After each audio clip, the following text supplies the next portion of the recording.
আওয়াজ তো চলে যাবে ওখান থেকে, আমি আসতে বলবো এটা আমার উঁচু করার দরকার নেই। দিল্লিতে যে বর্বরোচিত হামলা হয়েছে, এই হামলার বিরুদ্ধে ইন্ডিয়ান সেকুলার ফ্রন্ট প্রতিবাদ জানিয়ে আজকে কলকাতায় একটি ধিক্কার মিছিল রেখেছে। এই মিছিল থেকে আমাদের দাবি উঠছে যে এই হামলাকে প্রতিহত করতে হবে। ভারতবর্ষের মতো পবিত্র জমিনে এই শান্তির মাটিতে কোন রকম সন্ত্রাসবাদের জায়গা নয়। যারা এই সন্ত্রাসবাদের সাথে যুক্ত, যে বা যারা এদেরকে সহযোগিতা করছে, প্রত্যেককে 6 মাসের মধ্যে বিচার করে দিল্লির ইন্ডিয়া গেটের সামনে তাদেরকে ফাঁসিতে ঝোলাতে হবে। তবে একটা তদন্ত কমিটি গঠন করার দাবি উঠছে আমাদের পার্টির পক্ষ থেকে। সেটা কি, দেশের প্রধানমন্ত্রী, দেশের স্বরাষ্ট্রমন্ত্রী, দিল্লির মুখ্যমন্ত্রী যেহেতু দিল্লিতে ঘটনা ঘটেছে, এদিকে একদিকে লোকসভার বিরোধী দল নেতা রাহুল গান্ধীজি, রাজ্যসভার বিরোধী নেতা থেকে শুরু করে সর্বভারতীয় যে সমস্ত রাজনৈতিক দলগুলো আছে তাদের প্রতিনিধি রেখে, এবং যে সমস্ত এজেন্সি গুলো আছে আমাদের দেশের ন্যাশনাল লেভেলে, সেই এজেন্সির যারা টপ বস আছেন তাদেরকে, টপ চেয়ারা যারা আছেন তাদেরকে রেখে, এবং সুপ্রিম কোর্টের বিচারপতিদেরকে দিয়ে একটা তদন্ত কমিটি গঠন করা হোক, যার ডেডলাইন হোক 6 মাস।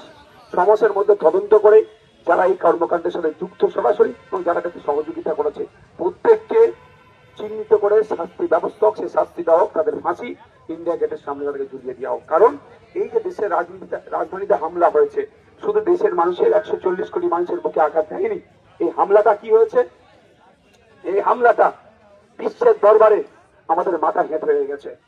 জবাব আমাদেরকে দিতে হবে, বিশ্বের কাছেও জবাব দিতে হবে। আমাদের বুকে জ্বালাটা মিটবে যখন ওই কুলাঙ্গার গুলোকে, শয়তান গুলোকে, দরবার গুলোকে তখন ধরে ফাঁসিতে ঝুলানো হবে।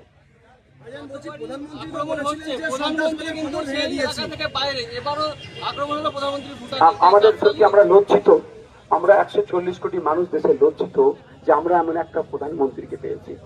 একদিকে আমার ভাই, আমার বোন, আমার পরিবারের লাশ নিয়ে আমরা কান্না করছি, অন্যদিকে দেশের প্রধানমন্ত্রী নেপালে চলে যাচ্ছে, গিয়ে জন্মদিন উদযাপন করছে। মানে এই ধরনের প্রধানমন্ত্রী মানে ইতিপূর্বে দেশ দেখেনি। 140 কোটি মানুষকে প্রধানমন্ত্রী অপমান করছে, এই অপমানের জবাব মানুষকেই দিতে হবে।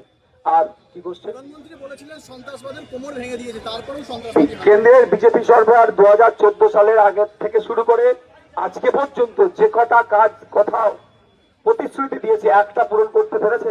সবটাকেই ব্যর্থ। বলেছিল নোটবন্দির জন্য, নোটবন্দির ফলে যারা সন্ত্রাসী কার্যকলাপের সাথে যুক্ত তাদের কোমর ভাঙিয়ে দেবো। কি হলো? পুলওয়ামাতে অ্যাটাক হয়েছে। তারপরে কি হচ্ছে?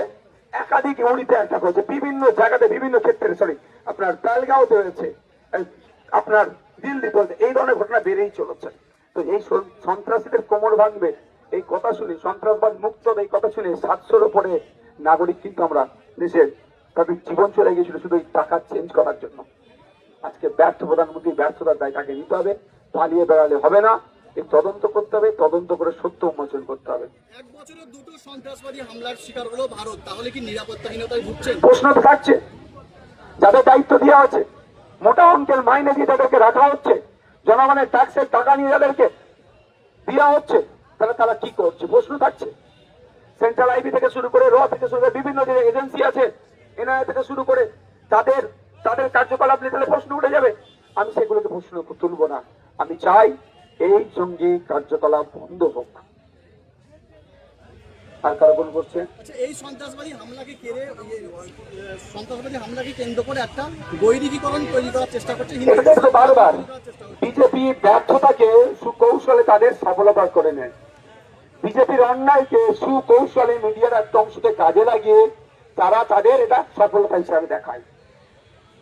বৈদিকীকরণ তাদের হিন্দুত্বায়নের একটা ব্যবস্থা করছে।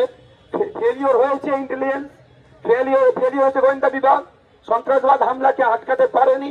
এখন ওই ব্যর্থতা ঢাকা দেওয়ার জন্য হিন্দু মুসলমানের খেলা খেলতে শুরু করে দিয়েছে। ওই ব্যর্থতাকে ঢাকা দেওয়ার জন্য তারা তাদের মতো ভাবে এটাকে ইউজ করছে। তবে আমি একটা কথা বলবো, দেশের মানুষকে ঐক্যবদ্ধ হতে হবে। যে কোনো ধরনের সন্ত্রাসবাদের বিরুদ্ধে দেশের মানুষকে ঐক্যবদ্ধ হয়ে লড়াই করতে হবে।